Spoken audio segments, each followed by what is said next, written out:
Hi, I'm Allison Collins, and we're taking a break from rehearsal at Amherst Symphony. And I am here with our conductor, Bryan.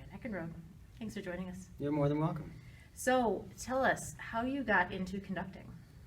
Oh, it was many, many years ago. I was asked to work, do a sectional with the Chautauqua Regional Youth Symphony. And so I was down in Chautauqua County working with the youth orchestra there, and the board was having a meeting in another room, and they heard what I was doing with the kids and getting results, and they asked me if I would consider doing this on a full-time basis. And I said, sure, why not? So that's how I'm mainly a cellist and a bagpiper, so, but, conducting has brought a whole other gamut to my life, So why don't you back up and tell us about getting into the cello and then into the bagpipes? How did that happen? Well, I'm from a small town in central Pennsylvania called Crescent, Pennsylvania. It's right on the Main Line Railroad. My father was a railroader. We were 3 houses from 15 lanes of traffic, or 15 pairs of railroad tracks. And so I started as a small child. There was a piano in our house, and I started playing piano when I was about 3, and then classical guitar after that, and then I went from classical guitar to clarinet. Then from the clarinet, I tripped over a manhole cover while marching in a parade and shoved the thing into my mouth. So I couldn't put the clarinet back into my mouth again after that. I could get severe chills.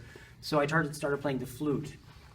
So I studied flute in high school, and I actually still play the flute and still teach flute. I was a piccolo player in the college band, and then I started playing bagpipes. But while I was playing the clarinet and the flute, I was also playing violin. And then when I was a junior in high school, my orchestra teacher asked me if I would pick up the cello because she was losing some cellists. And so when I picked up the cello, I didn't want to put it down. I loved the sound of the cello. And so I've stuck with that. I went to university on cello performance degrees, but that's how I ended up playing the cello. But I still play the cello with bagpipes, flute, guitar, things like that. I was an organist for many years. Okay. So yeah, there's a lot of things. I love music so much. I knew when I was 3 that that's what I wanted to do. They could probably give you an honorary music ed degree at this point. I teach a lot. I teach at 3 universities. And Where are you teaching? I'm teaching at the cello professor at Buff State at Canisius College, and I direct the string program at Villa Maria College, and I also teach flute there as well. Wow. And then I also teach at Nichols Middle School. I have the orchestra there at Nichols. And I teach some part-time at JCC, which is Jamestown Community College. So is that what you consider your day job? I consider it teaching? Yes. I think so. Yeah, I enjoy teaching. I enjoy, inspiring, people to play. So. Great. And where did you go to school? Which college? I left home when I was 17 years old. I had a full scholarship at the University of Edinburgh in Pennsylvania. I went to school there for 2 years, and then I won a job in the North Arkansas Symphony as assistant principal cellist at the age of 19. And then I was in Arkansas for 3 years. I was on full scholarship at the University of Arkansas at the time. I quit my senior year last semester because I didn't really want to get a degree from the University of Arkansas, so I moved to Long Island and went to school at Stony Brook. Finished my undergrad at Stony Brook. Then I started a master's at Ithaca College. I developed frozen vertebrae and traumatized muscles from playing too much cello. So I took some time off, and then I started studying Baroque cello with John Shue at Cornell. I was in Ithaca for a while, and then ended up moving to Buffalo. And while I was at Buffalo, I didn't play the cello for about a year, and was not very happy, and I thought I need to get out of here.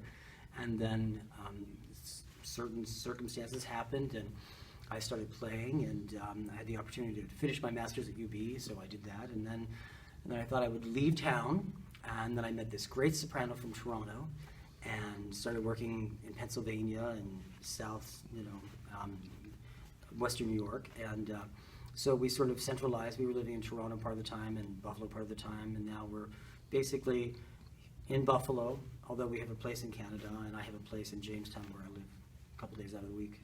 Wow. Yeah. So music keeps me busy. Tell us about your cello house. I have 2 cello houses. You have 2 now. No, I'm a collector. I like collecting things. I like collecting cars. I like collecting cellos. I like collecting houses. Goodness. So yeah, my habits are quite expensive hobbies, but yeah. So I did have 9 houses at one point. Now I'm down to 7. So I'm downsizing. So it's actually working pretty well. And I have 7 houses, 7 cars, 1 wife, and a lot of celli. So what happens when the census takers come by and the house is just full of cellos? They don't get into the house. But yeah, no, I have a little beautiful carriage house in town that no one lives in except my cellos. Nice. You know, and they seem happy. What other orchestras are you involved with at the present? I play principal cello in a group called Western New York Chamber Orchestra. I also play principal cello in a group called Southern Tier Symphony. I played quite a bit in the orchestra in the Buffalo Philharmonic in the 90s. I conduct the Warren Philharmonic in Pennsylvania. And then I have 3 youth orchestras, the Chautauqua Regional Youth Symphony, the Young Artist Orchestra, and the Prelude Strings, which are all based in Chautauqua County. So this is basically the only orchestra that I have in the Buffalo area. And it was interesting because most people in this area know me as a cellist. Most people in the South know me as a conductor. So, Interesting. Yeah, it's very interesting. So when I applied for this job, they were like, well, he's just a cello player, you know? Although I've been conducting quite a long time, but yeah. So what is it that you listen to when you go home and turn on music to listen to? Well, I do all kinds of different music. There's not much that I don't like to listen to. I've done, I've played with the Goo Goo Dolls, I've recorded with the 10,000 Maniacs, Sixpence None the Richer. I just did a movie soundtrack to a horror movie. And I listen to all kinds of things. So I like a lot of independent music. Mm-hmm. And my friends are in different, they're not definitely classical musicians by any chance, but so yeah, I was brought up on Johnny Mathis and Petula Clark and things like that when my parents listened to, but I listen to a wide variety of music.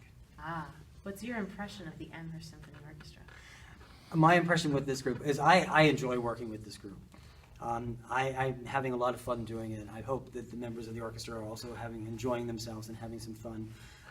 I was very pleased with our last concert. My impression is that it's a nice size of a group. It seems to be like a lot of positive people in this orchestra that enjoy getting together and playing and making great music together. So I think quite highly of this orchestra. All right, good. Well, thank you very much for joining us, Bryan. You're more than welcome.